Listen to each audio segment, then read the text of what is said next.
kailangan magbigay ng payslip at pwede kang ma-approve sa mga loan apps na to. They're SEC registered, which means they're legit, and yun nga lang, kailangan mo rin alagaan yung account mo sa mga loan apps na to dahil sila po ay submitting entities sa CIC. For those na hindi talaga na-approve sa mga magagandang mga loan apps, yung talagang magandahan na like ang interest is super okay talaga at hindi masyado maarte yung mga loan apps, you might want to, for now, try these apps. Pero once approved ka na sa ibang mga loan apps, then siguro these loan apps are babay na. Sila kailangan ng payslip. However, may big but dito. Dapat pag-isipan, kilalanin, dahil these apps can also affect your future loan applications. So, samahan niyo ako sa video na to guys as I share these apps because top apps lang na madaling applyan, but that does not mean na recommended and you'll get to know why. So, keep watching and sige na!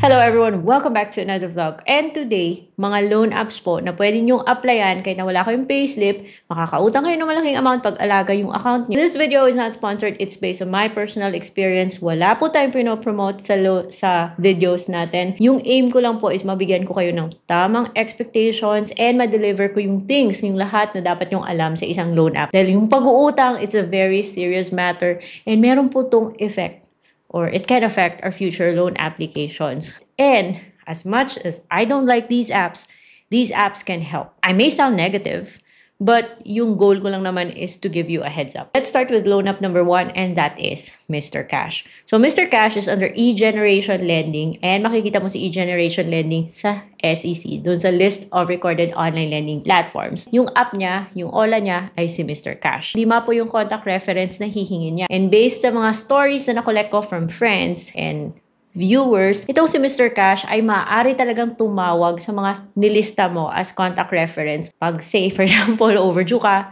di ka sumasagot, maaari niyang i-contact. And I've seen a text message and naka-receive na rin ako ng call from Mr. Cash dahil may isa akong kakilala na hindi ko nga alam, ginawa akong reference hindi nakabayad. So, that's something you need to be aware of bago kayo umutang dito kay Mr. Cash. Pero kung confident ka naman na magiging good payer ka talaga, Mr. Cash can lend you up to 45,000 pesos at pwede siya mag-offer ng up to 60 days na payment terms. And every interval is 15 days apart. And lately, na-notice ko na medyo mabait na siya Tatawag pa rin siya on your due date, pero hindi na siya tulad ng dati na super kulit talaga. But do not expect na hindi siya makulit kapag overdue ka na. Yung Mr. Cash, meron po siyang 1% na penalty. You can see that bago mo i-confirm yung loan. Pero kung first time mo kay Mr. Cash, pwede siyang mag-offer sa'yo ng 1,000 or 1,500, maaaring hindi pa siya installments. Whether installment or not, itong si Mr. Cash, hindi po siya buong natatanggap. Dahil meron siyang advance po na kinakatas na service fee, which is something I personally don't like. Interest niya naman, sinasabi niyang 0.25% per day, which seems mababa. Yung service fee niya is medyo masakit sa bulsa. That is something na kailangan mo i-consider bago ka lumapit dito kay Mr. Cash. Yung mga IDs naman na tinatanggap ni Mr. Cash are the following. So, nasa inyo na yan kung uutang kayo dito, pag-isipan ng mabuti. And also, kahit na good payer ka kay Mr. Cash, it is not a guarantee na on your next loan ma-approve ka niya. May mga instances po tayo or may mga viewers po tayo na nagsasabi na on their next loan, si Mr. Cash ay nang re-reject. Pero pwede ka namang bumalik, pwede ka namang mag-try again after 7 days, except for the next app na babanggitin ko dito, si Mabilis Cash. No question about it, Mabilis Cash is registered. Itong si Mali Lending, yung company behind it. And kung pupunta ka doon sa list of recorded online lending platforms, makikita mo yung OLA na si Mabilis Cash na under sa Mali. Doon. Yes, legit siya. And nagre-report din siya sa CIC. So, kung aalagaan mo yung account mo dito, okay, wala tayong problema. And makakatulong siya sa pag-angat ng credit history. At saka itong si Mabilis Cash, ang daming mga nagsasabi na okay daw siya. But for me lang unfortunately, dahil wala po siya sa iOS, meron po siyang reputation na kapag na-reject ka, hindi ka na makakabalik. So, I cannot say that this is the best app. But if it works for you, good luck. Hindi ka niya isa-snub, then pwede kang mag-utang ng up to 60,000 pesos at pwede ring multiple loans. The interest is typically around 15% per month at pwede rin siyang bayaran in installments. Happy ka kay Mabilis Cash? I'm happy for you. But I cannot say the same thing. Medyo traidor siya. Dahil no matter gaano kaganda yung record mo sa kay Mabilis Cash, na-reject ka, ang hirap pong bumalik. And the most unfavorable thing about this loan app is that isasuggest niyang magsasubmit ka ng additional documentation or to increase your limit or kunyari para makabalik, which includes submitting your SSS login info, your GCash transactions, and PRC, stuff like that. As well as yung network mo, yung sa Globe, yung ganon. I am not comfortable kasi it's like you're giving them access sa ganito because yung login mo talaga yung hihingi niya. Just look at these screenshots. And for apps na ginagawa to, I don't feel secure. So, I don't mind na kahit na hindi na ako ma-approve ni Mabilis Cash, I don't mind. Yung first loan ko sa kanya was 300 pesos. Next loan ko sa kanya was 5,000. And then na-reject ako for reasons that I do not know. And ayoko na siyang pilitin na ma-approve ako kasi ayoko pong mag-submit ng mga ganong information. So, try Mabilis Cash if first time ka. Kasi buo rin naman siyang matatanggap plus pwedeng multiple loans. But do not expect so much from this app kasi para sa akin, moody siya. And kung pwede lang siyang iwasan, then let's just move on. For me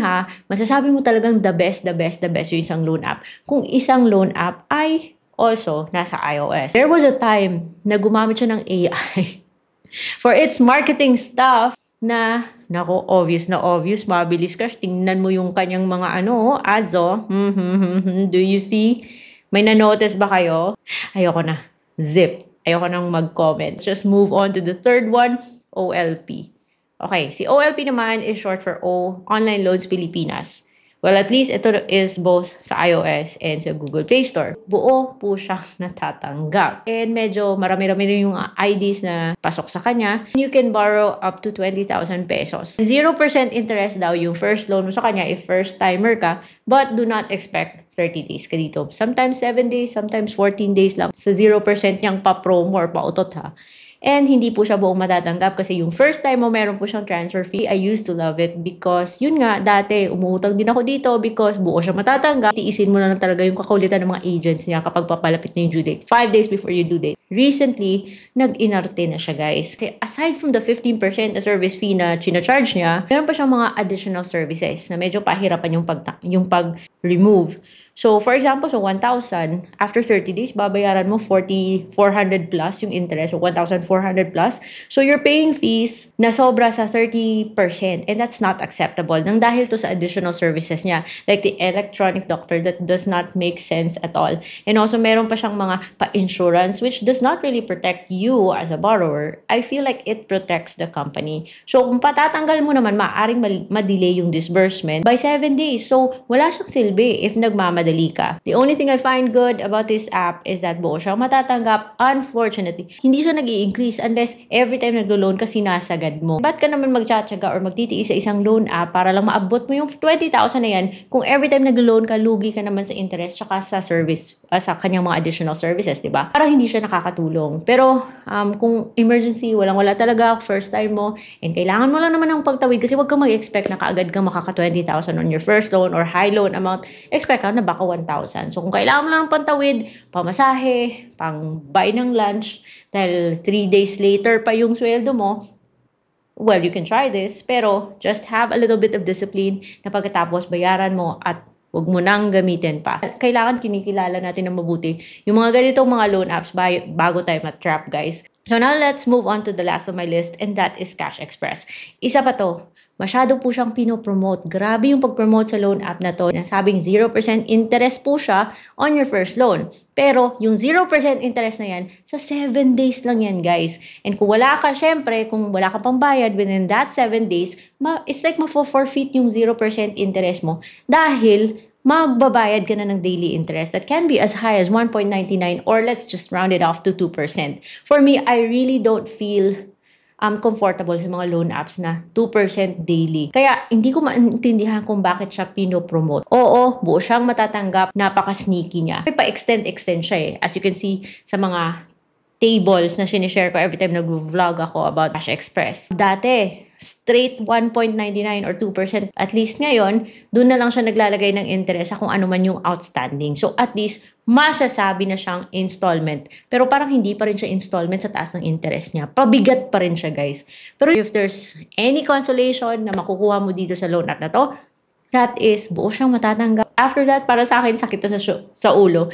And hindi mo kailangan mag-download nga ng app, pero mahirap naman kung walang camera yung computer or yung laptop na gagamitin mo sa pag-apply ng app na to. So, dun ka pa rin sa cellphone, which can still be tricky. Limited yung IDs na ina-accept na. At least naman sa loan app na to, in 24 hours after mo ma-receive yung loan at nagbago yung isipan mo, pwede mong ibalik yung pera.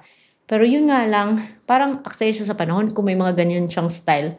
So guys, these are loan apps na SEC registered po sila. So there's no question about it being legit. Pero dapat pinag-iisipan ng mabuti bago lumapit sa ganitong mga loan apps dahil sakit po sa ulo yung interest nila.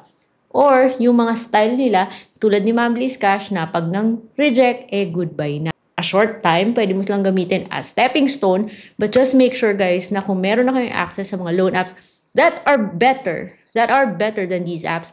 Like mga loan apps andito, I'm just gonna say it out there, mas okay si Belize, mas okay si One Hand, mas okay si Fido or si Happy Cash. Although nasa inyo naman yan kung a-apply kayo sa mga loan apps na to.